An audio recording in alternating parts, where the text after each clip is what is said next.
Hi, everyone. This is Maggie Ostara, and I'm delighted to welcome you to the first in a series of teachings about resiliency by design. And this is nestled inside of the larger topic that I have been working on really for about 15 years, which is sovereignty and sovereignty now by human design. And I think that these topics reside really well inside of human design. And so I was really motivated and inspired by what's happening in our world right now to be sharing some insights from human design that I think can be really helpful for getting through this time, and actually is part of our soul curriculum, as really part of our evolutionary path.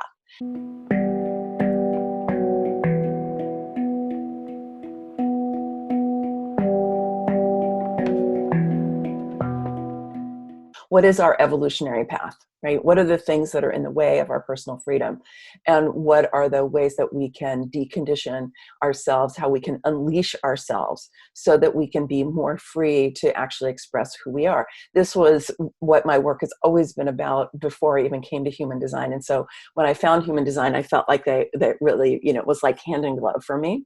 And so I'm also bringing that perspective to how I think about human design. And one of the foundations of that is that everything is changeable, that it really is possible to change patterns that you have had your entire life, limiting patterns that you've had, ways of being, ways of seeing the world, ways of seeing yourself and relationships and work and so on. It really is possible to change those patterns. I have done it myself.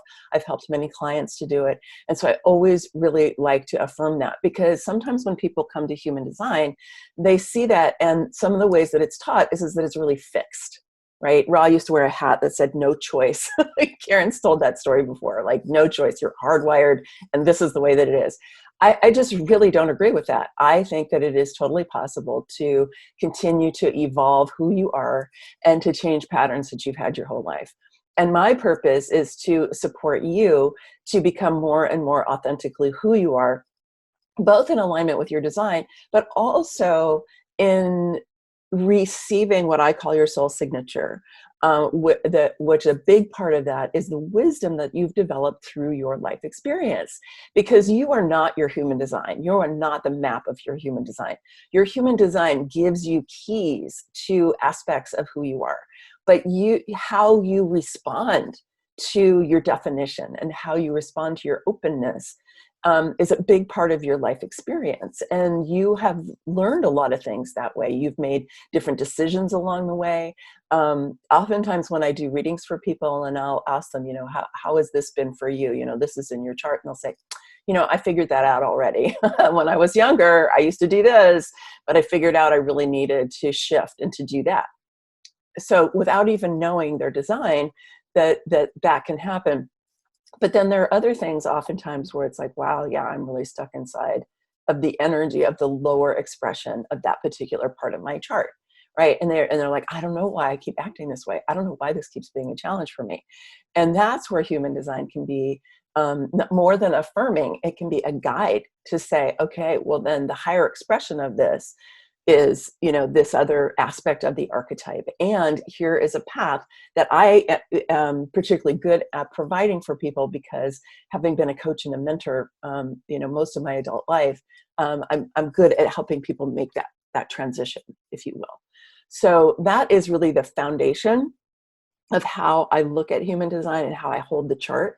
And then it's also looking at, when you look at the chart, and we'll look at the chart in a minute, is to say that you have access to and have experienced all of the energies of the chart, whether they're colored in or whether they're white. You have experienced all of them. So we are evolving faster than ever, right? We're evolving really, really fast. And we need to be evolving faster, because the challenges that are going on in our world are really calling us to be smarter and calling us to be more creative, and calling us to be able to evolve into a larger perspective where we can take our, everyone on our planet and all of our companion species and our Earth itself into account as we are developing the world that we want to be living in.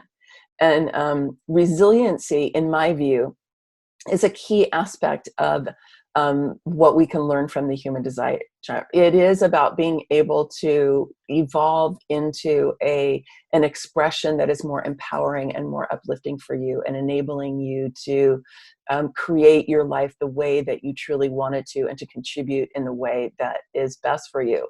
And that, I think, is a component of resiliency, right? Is the ability to meet a challenge and find the more empowering and more uplifting way of responding to it. So let's dive into the channel that I was going to talk about today. This is the channel, the gate 28. It's lit up down here at the bottom of the chart, okay? And it is part of the spleen center. Okay, and the spleen is the center for instinct and intuition, the immune system, and timing. The spleen traditionally has been known as like the center for intuition. But the intuition that's in the spleen is more an instinctual intuition. Okay, and it's also the place where fear lives in the chart. The gates on the spleen are known as fear gates. So the 28 is known as a fear gate, just as all of the other gates are. Now, the thing is that the fear of the gates in the spleen and of the spleen are instinctual. And if we think about this for a minute, for the most part, our instinctual fears are not particularly relevant in our modern society, in our in the West, in a more highly technological society. We certainly don't have predators that we're dealing with. Not everyone, but a lot of people have enough to eat. And not everyone, but a lot of us have a place to live, right? And this is kind of more the norm in the Western countries. And hopefully it will become more and more the norm, so that everyone has enough food and everyone has a place to live. But for those of us who do have those kind of fundamental issues of survival handled, the instinctual fears are not really relevant, but they can still rear up for us. So the gate 28 is traditionally known as the gate of struggle.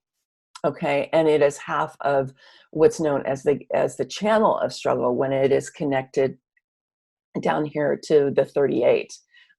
It's known as the channel of struggle. And so for the 28, its fear is partly that life is really hard, that life is always difficult. This can lead to a kind of victim consciousness. It can lead us to why do things always turn out the way for me? Everything is so challenging. Things always fall apart.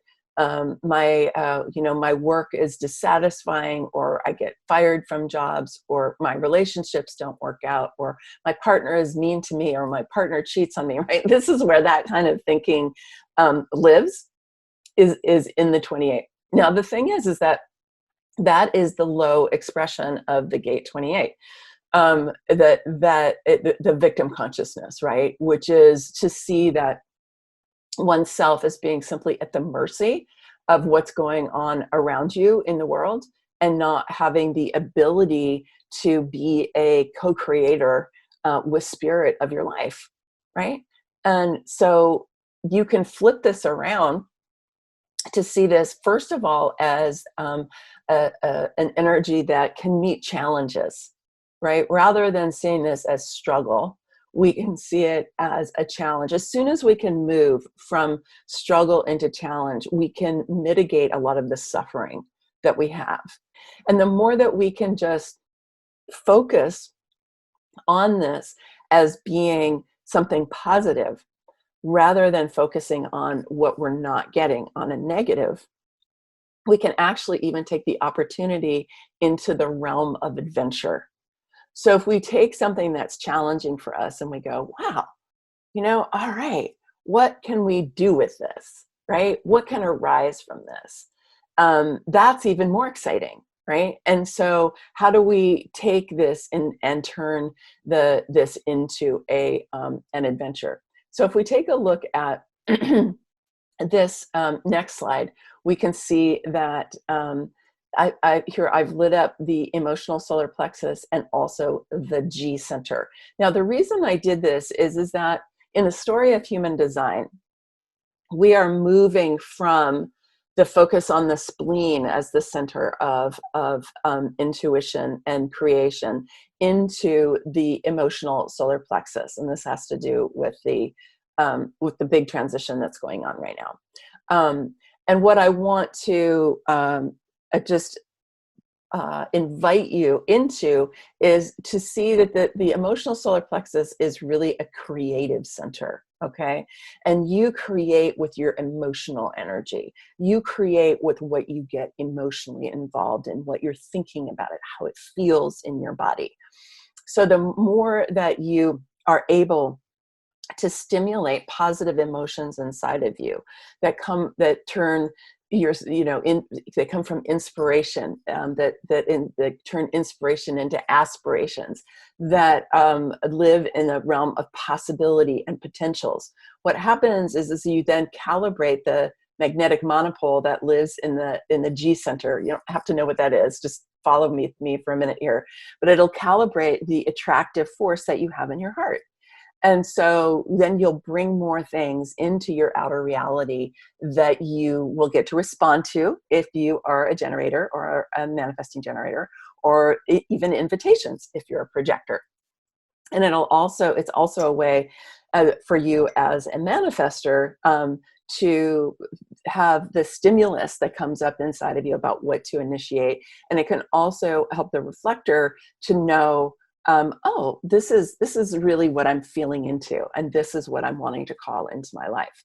So we can take the potential fear and struggle of the 28, and we can turn it around to challenge, opportunity, and even into adventure, and make it an archetype that we can utilize. Like if you imagine, I'm trying to remember the name of that film. It was about these women who sailed around, I don't know if it was around the world, but it was a big circumference of the earth and a yacht. And it was, women had never done this before, right? And all the men thought that they couldn't do it. And there was a film that was made about them. It's a phenomenal film. I'm sorry, I don't remember the name of it. But they totally turned that situation, which could have been absolutely filled with struggle, into an adventure, right? They were just like, okay, we're going to do this. They actually took the route that went around went down the South Pole, down oh, I'm sorry, my nouns are not coming to me today, but it was around the bottom of Chile. And Argentina, they actually took that down to the South Pole, and where it was super cold, because it was faster, and that they actually won for that period. They went the fastest among that segment of the race, right? So they completely took on this energy of the 28 and said, okay, we're going to turn this struggle into an adventure. I saw that some of you posted in the chat, and I'm going to be over there and respond. So if you have questions or ahas or anything, start putting those in there, and I'll be, because I'm almost done with what I wanted to present. Okay, so some suggestions for you in how you can make that transition from, if you're feeling like really challenged, or you're feeling like you're struggling with something, or like you're at the mercy of forces in the world that are bigger than you are, to call on your creativity, to activate your imagination, to step into possibility, and to use all of those to be coming up with yourself, imagining, wow, what are all the different ways that this could shift for me? What are all the different, even crazy possibilities of what could happen? I love the this idea of the 10 what if, which I got from a book called The Architecture of All Abundance by Lenidra Jewell that I got at one point, that I just Lenidra Carroll, that the 10 what ifs, which is you take a challenging situation and you just spin out, what if, right? And they can be as crazy as you want. Finally, the angels decide to come and land and help us and lead us into a truly higher consciousness, where we can spontaneously heal ourselves from all contagion.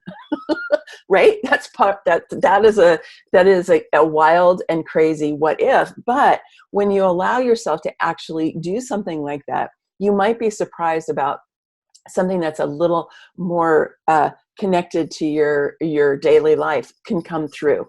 And then to start generating the emotion of positive anticipation. Oh, well, it could be like this. It could be like that. Ooh, what would that feel like for it to be this way or that way?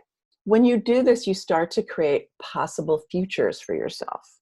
Possible futures. You're starting to send your creative power out into your imagining of how your life can unfold. And it's a very potent thing for you to do with your visionary power. And then when you get involved with it, with positive anticipation, that's where you help to calibrate that magnetic force in the center of your heart and have different things come to you. So Beatrice asks, are those who have the gate active more likely to live in the lower vibrations than the higher ones? Does an active gate mean defined by comparison with centers? Does the fact that it's conscious or unconscious active gate make a difference? Okay, so Beatrice, I don't ever use the term active. All gates are active. It's in my way of thinking about it. It's defined. Okay, it's defined or undefined or open. So you don't have a gate that's not active, in my view.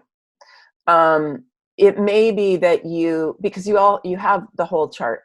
And even though you're not around someone who has like the 20, like if you have the 28 and it's open in your chart, it's white, you're going to have residue of how you've experienced that gate from other people. Okay. You're not going to be completely free of your experience of that gate. Okay. So I just want to say that. So you're saying, do people who have it defined, I'm just going to translate this. Do people who have it defined more likely to live in the lower vibrations rather than the higher ones? No, not at all. Not at all. The only thing that definition gives you is it means that you have ongoing, ready, reliable, consistent, relatively fixed access to that energy. Whereas if you have it open, it's more fluid. And you may not have access to that energy all the time, although you will have some, like you said, some residue, particularly the older that you get. And so anyone can be relating to the lower or the higher vibrations of any aspect of the chart. This is what our evolutionary path is all about, or, our soul path is about, being able to identify with and embody the higher expressions of all of the aspects of the chart. That is, in fact, what our journey is about. And for some of us, in your own chart, it's the places that are major themes for you that are going to really show you where you want to focus. Like for me, the 28 has been a big focus, and that whole channel, because the 38 is the energy of knowing what's worth fighting for. It's often called the Martin Luther King gate, right? It's like, what do you have enough courage and fortitude and chutzpah to fight for, right? And you can imagine that you could experience that as struggle, or you could imagine that as being a challenge that can become an opportunity and even an adventure. And that trajectory for me, having it defined, has been a journey for me, and I have learned to switch it more and more as I have gotten older. If I had it open, it would be easier for me to do that because it's more fluid. I would have more choice. It would be easier for me to do that. So that's really the main distinction. But because you have it consistent, even fixed, sometimes it's hard to change the way that you're relating to a particular archetype in the chart because you've always kind of experienced it this way. Like somebody who's got the gate 28 defined and has always seen themselves as a victim, it'll take more energy for them to shift over into seeing it more as an opportunity and an adventure, because it is relatively fixed for them. But it's not immutable. Like I said at the beginning, my view, my experience is that it really is possible to change any pattern that you've had your entire life, including victim conscious. Does the fact that it's conscious or unconscious gate make a difference? It does. It does. And there's also, here Lisa's asking about if the gate is red and black. Okay, so if it's red, it means that it's in what sometimes is called unconscious or design. If it's black, it's conscious or personality. It's kind of a deep conversation, but what I would say here is that the things that are in the black are the ones that you're going to be more aware of working with. Okay, and the ones that are in the red, like you might think, are a little more unconscious. They're a little bit just more a part of who you are, and you may not be as aware of them, but because they're so embedded in your experience of who you are. Karen says, and I'm not quite sure what I think about this, but she says that your epigenetics live in the unconscious part of your chart, or the design part of your chart. Which I find interesting, right? Because your epigenes are what affect your gene expression, whether or not a gene is turned on or off, right? And we inherited that from 14 generations. So that's kind of interesting, right? Whereas the black are what we're more aware of as kind of themes that we're working with in life. But we are working with themes of the red also. And when you make them more conscious, then it's easier to understand. Now, for you, Lisa, if you've got it red and black, that means that the 28 is showing up twice in your chart. And it could be one planet, often Saturn or Pluto, is both in the 28, both in both the design and the personality, or different planets are showing up. Often the 28 or Pluto because Saturn or Pluto because they move slowly. So it's not unusual to see those in the same gate 88 days apart. Okay, so Beatrice, you says your mind is defined conscious earth. So that means it's a big theme for you, because your earth is what grounds you. Okay, so you learning to make this transition to really see this as an adventure is gonna enhance your life significantly and enable you to really be able to grasp a hold of and express the energy of your sun, your conscious sun, better. Okay. If gate 28 is undefined in my chart and gate 38 is defined in my chart, would I have gate 28 awareness come up in my chart if I encountered a person? I'm not quite sure I know what you mean by awareness, Carolyn, but I think what you mean is that, here's the thing. When you have a hanging gate, so you're saying you have a hanging gate, you have the 38, but you don't have the 28. So that's known as a hanging gate because it doesn't have its mate, right? So its mate, its electromagnetic mate is the 28. Now, the thing is when you have a hanging gate like that, that 38 is always going to be looking for a 28. Okay, it's always going to be like, dee, dee, dee, dee, where's the 28? Where's the 28? Because it wants to complete that channel. And that's true for any of your hanging gates. And so sometimes it's actually not unusual for you to feel the energy of the mate of your hanging gate more than the energy of the gate you have defined. See, this is where the thing about openness is really interesting, because as that 38 is always looking for a 28, right? It's going to hook up to the 28 in somebody else. And then you're going to, yes, Carolyn, you're going to experience that 28 because that 38 is always looking for that. And in some ways, you may even be more aware of it because it's like, oh, there's that 28. I take it in and I amplify it. I take it in and I amplify it, right? Which is what we do with our openness. So, yeah, so you will feel it and you may even be more aware of it than you are of the 38. If it's open, if it's white, it means it's open. And if it's open, kind of, it means that you are going to experience that energy many different ways depending on who you're around. And so when you connect with somebody who has it defined, like me, like I have it defined, so you might be feeling it more right now because you're picking it up from me. And so how you're going to experience it, like, because I have really worked on my 28, right? And like in a very active practice of having my 28 be in as much in the area of adventure as possible, you're going to experience the 28 as an energy of possibility, adventure, opportunity, and so on. Whereas if you come around someone else who has the 28 and they're stuck in victim consciousness, you're going to pick up their victim consciousness and you're going to feel that and amplify that instead. And that's why you can feel really differently when you're around different people. Now, through the course of your life, you're going to experience that 28 many, many different ways depending on who you're around. And over time, you get to have some choice about that, right? So you get to be like, wow, okay, am I going to be steeped in victim consciousness when a challenge comes up in my life? Or do I get to go, wow, how do I turn this into an opportunity? How do I turn it into adventure? Right? So that is your opportunity. And because it's not defined in you, it's more fluid, you have a bit more control over, it's easier for you to switch the way that you're inhabiting it.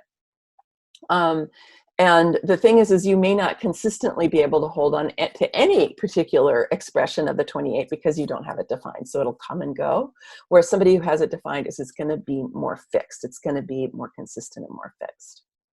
I grew up in an African-American neighborhood, and I was exposed to Martin Luther King very early in my life.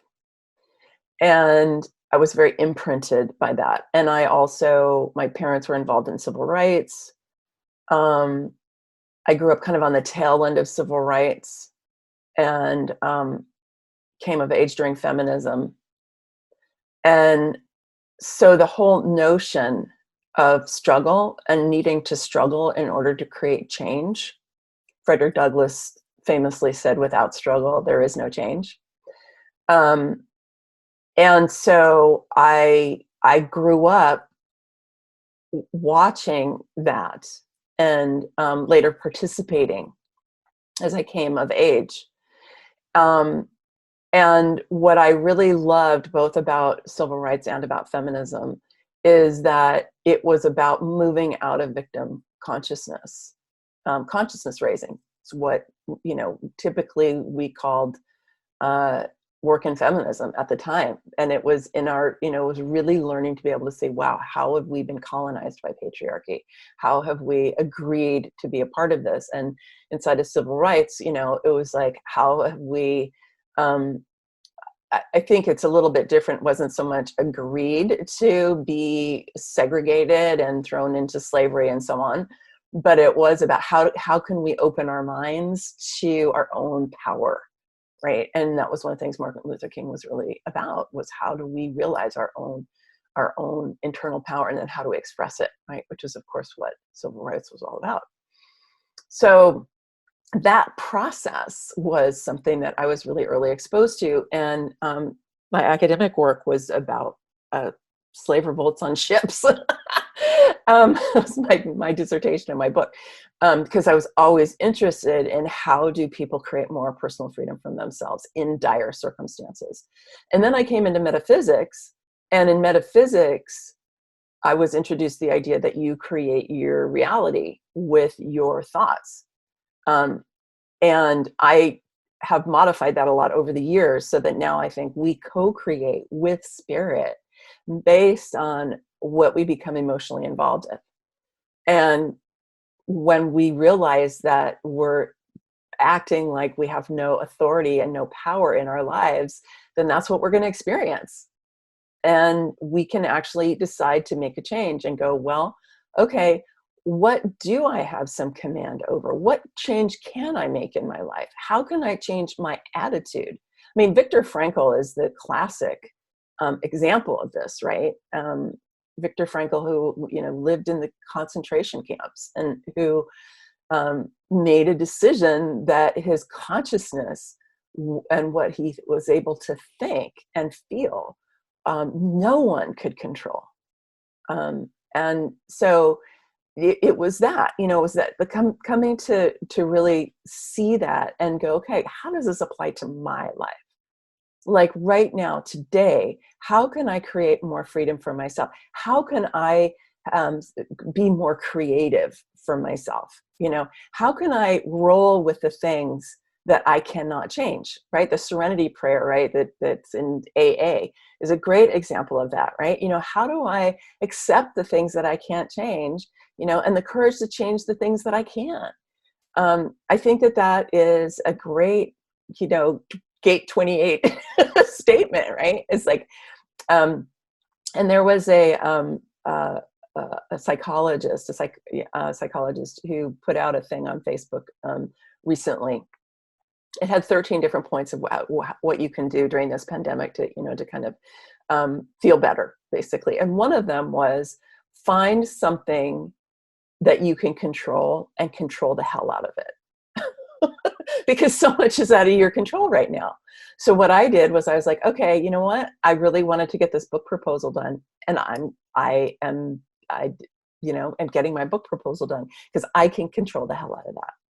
So I would say find something that you can, also realizing that control really is an illusion, but doing what you can to work with what is in your purview to be able to work with.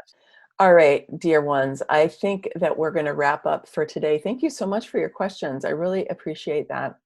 All right, many blessings, much love. Bye for now.